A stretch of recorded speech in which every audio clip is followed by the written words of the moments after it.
जब से supreme court के द्वारा यह आदेश दिया गया है कि कोई भी स्टेट यानी एसी एसटी का जो आरक्षण होता है उसमें वर्गीकरण कर सकता है, यानी क्रीमी लेयर का प्रयोग कर सकता है। देखिए कि जिस प्रकार से बाबा साहेब भीमराव अंबेडकर यानी आरक्षण देने का काम किए थे, वो आरक्षण यानी छुआछूत शैक्षणिक रूप से जो पीछे रह गए उस आधार पर दिए थे।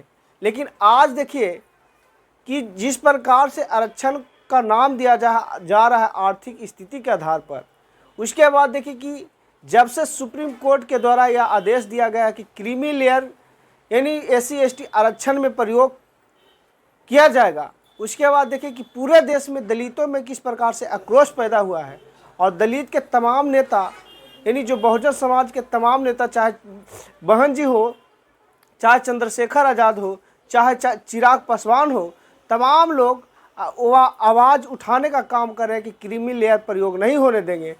देखिए कि उसके बाद कई दिनों के बाद देखिए कि बीजेपी का बयान आया है, उसके कैबिनेट के मंत्री देखिए कि किस प्रकार से बयान रखने का काम कर रहे हैं कि क्या बीजेपी का स्टैंड है, क्या बीजेपी का इसमें बयान है। बीजेपी कह रहे हैं कि क्रीमी लेयर नहीं लागू होगा, लेकिन इसके बाद पहले ये वीडियो देखिए कि क्या बोल रहे हैं।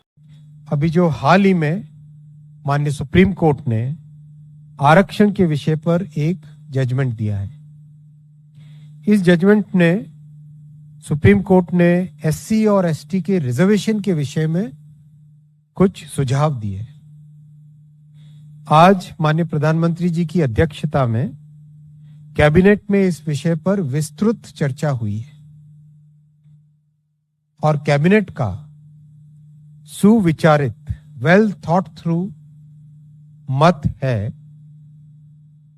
कि एनडीए सरकार बाबा साहेब अंबेडकर जी के बनाए संविधान के प्रावधानों के प्रति प्रतिबद्ध है, संकल्पबद्ध है।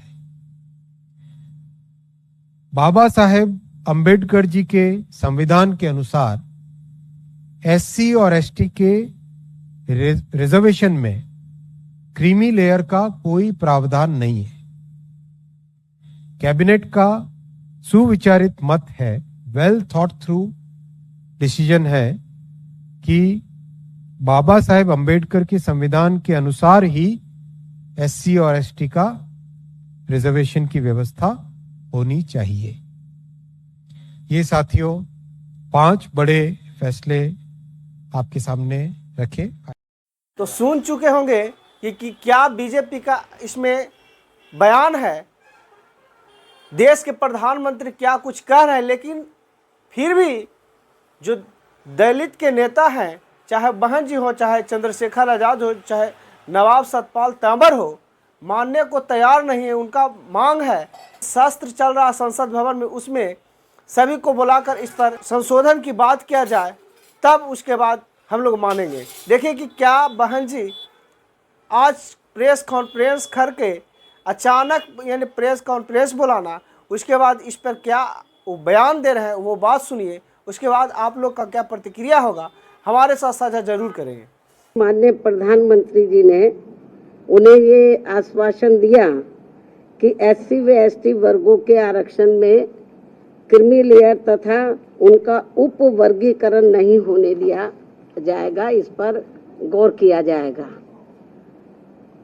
प्रधानमंत्री जी द्वारा अपने सांसदों को दिए गए इस आश्वासन के बारे में कई न्यूज चैनल पर प्रसारण होने पर फिर मैंने कल ही दिनांक 9 अगस्त 2024 को एक ट्वीट करते हुए कहा कि जो ये आश्वासन दिया गया है, अगर वो पूरा किया जाता है तो इसका हमारी पार्टी स्वागत करेगी। तथा इसी ट्वीट में मैंने ये भी कहा कि परंतु इस आश्वासन को तो तभी पूरा किया जा सकता है जब केंद्र सरकार वर्तमान में चल रहे संसद सत्र में ही एक संविधान संशोधन विधेयक लाकर माननीय सुप्रीम कोर्ट के इस निर्णय को निष्प्रभावी बनाते हुए ये प्रावधान लाती है कि एससी एवं एसटी वर्गों के आरक्षण के लिए इन जातियों को कभी भी उपवर्गीकृत नहीं किया जा सकेगा तथा इन पर क्रीमी लेयर भी लागू नहीं होने दिया जाएगा। और साथ ही मैंने ये भी कहा कि आज इस मामले में विषम स्थिति उत्पन्न ही ना होती अगर केंद्र सरकार ने अपने अटॉर्नी जनरल के माध्यम से माननीय सुप्रीम कोर्ट के समक्ष एससी व एसटी समाज के उपवर्गीकरण एवं क्रीमी लेयर के पक्ष में जोरदारी से अपने कथन न रखे होते। यदि उन्होंने ठीक ढंग से पैरवी की होती तो शायद ये ऐसी नौबत नहीं आती। तो आप लोग सुन चुके हैं कि क्या बहन जी का प्रेस कॉन्फ्रेंस के द्वारा बयान है, क्या बहन जी बोल रहे हैं, बहन जी का क्या स्टैंड है, क्या कह रहे हैं अपने समाज के लोग से। इस पर बहरहाल आपका क्या प्रतिक्रिया, कमेंट बॉक्स में हमारे साथ अपना प्रतिक्रिया साझा जरूर करें। चैनल पे पहली बार वीडियो देख रहे हैं तो चैनल को सब्सक्राइब करें, पेज पे देख रहे हैं तो पेज को फॉलो करें। फिर मिलते हैं अगले वीडियो में अगले खबर के साथ। तब तक जय भीम जय भारत।